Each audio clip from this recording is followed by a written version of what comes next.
제28장 악의 길에 15화.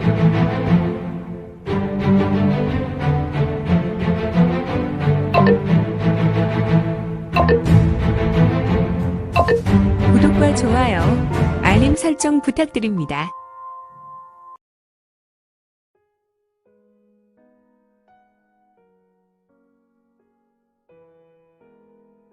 제28장 악의 길에 15화.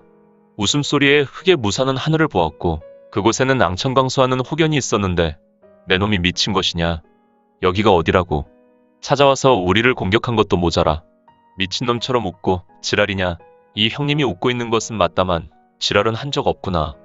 또한 나는 전혀 미치지 않았다. 오히려 멀쩡할 뿐 아니라 오늘 너희들을 온전한 정신으로 상대하는구나. 후후, 좋구나. 내 녀석이 이렇게 큰 소리로 웃는다면 우리의 마연하게 되는 이곳으로 달려올 것이다. 내가 아무리 실력이 좋다고 하나 우리 둘도 감당하기 어려울 것인데 더 많은 사람이 오면 쉽게 감당이나 하겠느냐. 걱정도 팔자구나. 너희를 도울 사람은 이미 저 세상으로 떠나는 불귀의 객이 되었다. 나는 이제 내 놈 둘만 해결하면 되겠다. 그렇단 말이지. 그러나 어쩌냐. 우리가 당한 것은 기습으로 된 것인데 우리는 대왕님도 있고 나와 이 친구는 기습이 아니라면 너 정도는 휙휙휙 슈수수. 마연하게 되라고 소개한 흑의 무사는 갑자기 자신의 가슴에서 암기를 꺼내어 혹연에게 던졌고 이 암기는 날카로운 사각 암기로 회전하며 혹연에게 날아갔다. 그러나 혹연은 어느 정도 이미 예견하고 있었다는 행동으로 신형을 날려서 비틀고 제비를 넘었고 그 후에 지붕에서 뒤로 회전하여 내려와 다시 지붕에 착지하였고 그가 있었던 곳에는 4개의 암기가 팍팍팍팍 지붕 기와에 꽂혀 있었다. 이 흑의 무사는 마연하기대에 들기 위하여 그동안 조직 내에서 아주 열심히 무공을 닦았고 또한 아주 능숙한 무공을 갖춘 실력가였었다. 정말 이자는 강호에 나가서 인류고수로 보이기에 충분하였다. 기와에 암기를 꽂힐 수 있는 내력이라니. 흑의 무사는 붉은색 검신에 검을 세우고 경신법을 전개하여 지붕으로 날아올랐고 혹연히 제비를 돌고 내려선 곳을 향하여 검을 휘둘렀다. 처음 한 수는 직도횡단의 수였고 바로 연이어 그는 좌에서 우로 우에서 좌로 우수를 뻗어내었는데 이에 혹연은 거대한 감산도가 어느새 빼어져 그의 우수에 들려 있었고 검수의 검의 보조를 맞추고 출수하였다. 챙챙챙챙챙챙챙 강강강강강강강강 깡. 그들은 여느 무사와 같이 칼과 검을 휘둘렀지만 사실 그들은 철저한 강호 검식과 도식으로 보조를 맞추어 상대에게 꼭 맞는 공과 수를 전개했다. 그리고 남아서 바닥에 앉아 있었던 무사는 이제 비로소 정신을 차리고 머리를 흔들며 엉거주춤 일어섰고 그는 지붕 기와에서 대결하는 2명을 보게 되었다. 그런데 혹여는 한 명을 상대하며 제법 여유가 있었는지 무호가 가르쳐준 소림사의 항마지를 쏘아냈고 그는 상대의 검을 피하며 2번 제비를 돌아 바닥으로 떨어져 내렸다. 그리고 바닥에 쓰러지는 흑의 무사를 잠시 내려다보았다. 혹연에게 발길질을 당한 흑의 무사는 정신을 차리려고 일어나 머리를 흔들 무렵 혹연은 상대하는 검수의 검을 피하여 땅바닥에 있는 흑의 무사를 보았고 그가 하늘을 향해 고개를 들었을 때 혹연은 항마지를 튕겨서 지법을 쏘아보냈는데 지붕을 보았던 무사는 미간에 정확하게 항마지가 꽂히게 되었다. 그 후 흑의 무사는 바로 절명하였다. 단말마의 비명도 지르지 못하고 바로 황천행을 떠난 것이다. 이는 매우 짧은 순간에 벌어진 일이었으니 이놈! 지붕에 있었던 흑의 무사는 동료의 죽음을 순간 확인하게 되었고 우레와 같은 외침과 동시에 그는 사기를 심하게 일으켜 붉은색 경력은 손을 모아 혹연에게 뿜어내었다. 바로 마야나기대의 고급 무사들이 익힌 귀염풍장이라는 장법이었으니 하지만 흑의 무사의 귀염풍장을 혹연이라는 친구는 거대한 감산도를 아주 여유있게 막아섰고 또한 혹연은 바로 지붕으로 날아올라 신속하게 달려나갔으며 흑의 무사는 날아오는 혹연을 향해 지붕 아래로 떨어져 내리며 노호를 질러댔다. 이야! 챙! 사각! 퍽! 휘리릭! 휘리리리릭! 적! 쿠쿠! 퉁!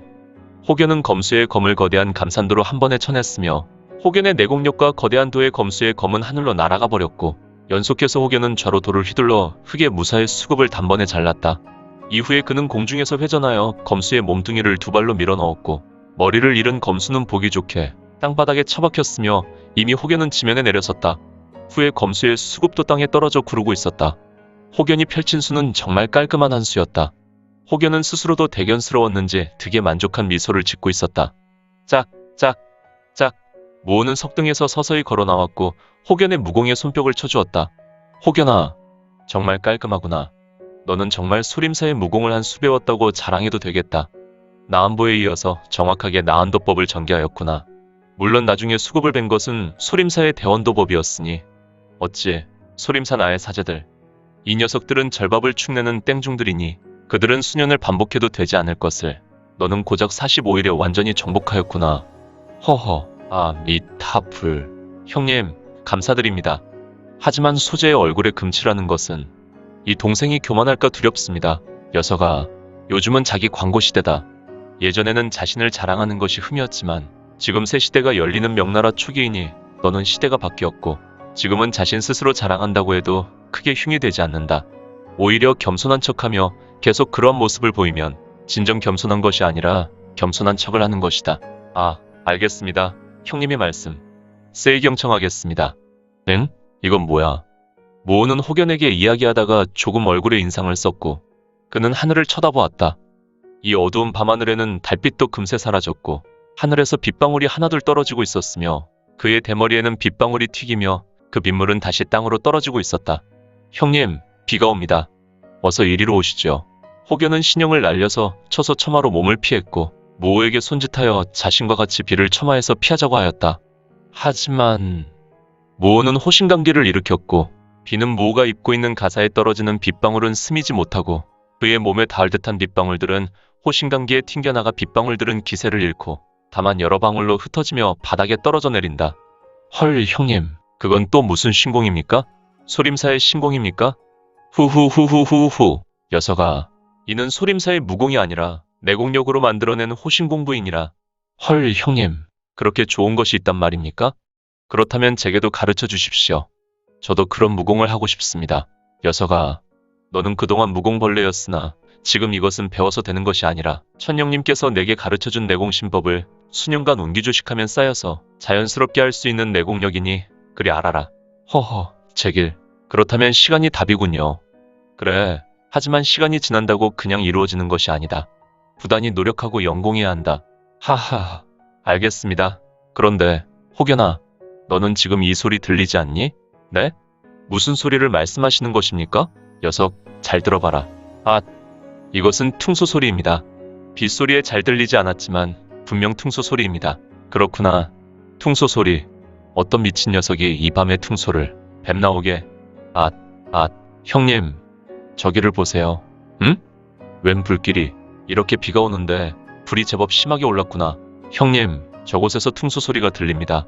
우리 아무래도 저기에 가봐야 할 것 같습니다. 그러게, 아무래도 형님께서 벌이시는 잔치인 것 같구나. 두 사람은 말없이 한동안 불길이 솟은 담벼락 너머를 보았고 그들은 약속이나 한 것처럼 천천히 걸어서 담벼락 월동문을 통하여 이 죽음의 현장을 나가게 되었으며 남겨진 현장은 두 명의 시체가 나 뒹굴었고 하나는 수급이 잘린 처참한 현장이었다. 이 끔찍한 두 사체에 하늘에서는 비가 구슬프게 내리고 있었다. 잠시 후 하늘에서는 부슬부슬 비가 계속해서 내리고 있었다. 이거는 성인 높이 공중에 떠서 퉁소를 불고 있었는데 모호와 혹여는 월단문으로 들어와 다른 건물의 처마에서 비를 피하고 이건의 뒷모습을 보고 있었다. 이들은 이건이 불고 있는 퉁소 소리에 감흥되어 왠지 모르게 이건이 하는 행위에 참견하면 안 될 것 같은 생각을 하였다. 이유는 이건의 행위가 왠지 무척 엄숙한 분위기와 이건의 신형에서 신비한 적광이 흘러나와 연화태전과 그 주위를 밝게 비추고 있기 때문이었다.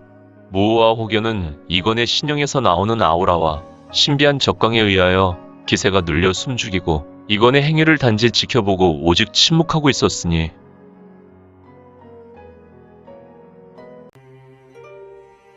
오늘 준비한 내용은 여기까지입니다. 혹시 연학 작가님의 영웅불사지체를 보다 빨리 보시거나 초인전을 이어서 보시고 싶으시다면 원스토리 어플 내려받으시고 초인전이나 영웅불사지체를 검색하셔서 보실 수도 있고요. 추후 영웅불사지체 일부 제국의 후에는 원스토리와 리디북스에서 단행본으로도 보실 수 있습니다. 또한 영웅불사지체 2부 제국의 불사오는 원스토리에서 시작하려고 합니다. 이 점 참고 바랍니다. 재밌게 보셨나요? 재미있게 보셨다면 좋아요. 다음 내용이 궁금하시다면 구독을 부탁드립니다. 항상 저희 민지원의 매거진 성원 부탁드리고요.